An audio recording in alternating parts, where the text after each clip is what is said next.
Ce journal, il y a 40 ans, l'Isère accueillait près de 3000 réfugiés qui fuyaient le régime communiste de l'Asie du Sud-Est à bord d'embarcations de fortune, les fameux boat people, des Laotiens, des Vietnamiens et des Cambodgiens. À l'époque, une centaine d'entre eux ont trouvé refuge à Cognat-les-Gorges, où nous retrouvons en direct le professeur Philippe Annus. Bonjour. Alors professeur, bonjour. Difficile dans un premier temps de ne pas faire le parallèle avec l'accueil des migrants que nous vivons aujourd'hui en France. Comment ont-ils été accueillis à l'époque, notamment dans ce petit village de l'Isère ? Alors, la rencontre que nous organisons ce soir à Cognat, effectivement, elle a une dimension mémorielle et puis elle résonne avec l'actualité. C'est une initiative de la mairie, de la Biennale Nord en Sud et puis la Biennale Trace qui se propose de nous aider à réfléchir effectivement sur les questions de l'accueil des populations migrantes hier et aujourd'hui.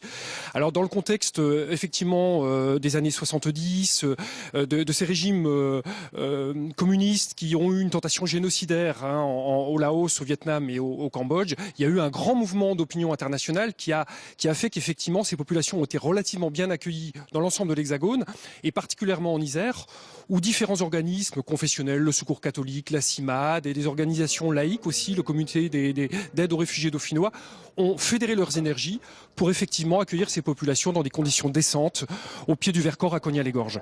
Et comme aujourd'hui, est-ce qu'il y a eu tout de même quelques réticences de la part de certains Français alors que le chômage était déjà une des préoccupations de l'époque dans la France de Valéry Giscard d'Estaing, si je me rappelle bien? Effectivement, il y avait, vous vous souvenez, en 1974, cette formule de l'immigration zéro.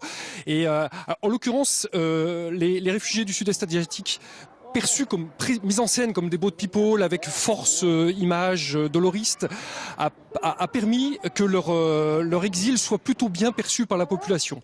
Alors qu'aujourd'hui, effectivement, on est dans un contexte peut-être beaucoup plus dur de crise identitaire des sociétés européennes où effectivement on voit bien que les migrants de l'Orient méditerranéen sont davantage mis en scène comme des boucs émissaires. Alors, 40 ans après, ces familles sont-elles ancrées en Isère ou certaines sont-elles reparties dans leur pays d'origine ? Alors, il se trouve que dans la région de Grenoble, de Saint-Marcelin, un certain nombre de ces familles se sont sédentarisées, se sont parfaitement intégrées à la vie locale. Et l'ambition de cette soirée, initiée aussi par la mairie de Cognat, c'est de effectivement les rassembler, qu'il y ait un échange comme ça autour des souvenirs de cette expérience majeure et que puisse y avoir effectivement aussi de retrouvailles 40 ans après sur le lieu de l'action. Et on est certain que ce soir vont se déplacer parfois les réfugiés ou leurs enfants qui connaissent pas toujours très bien cette histoire. Merci professeur d'avoir été en direct pour nous, d'avoir répondu à nos questions avec des festivités donc ce soir et dimanche prévues dans ce charmant petit village. Merci à vous.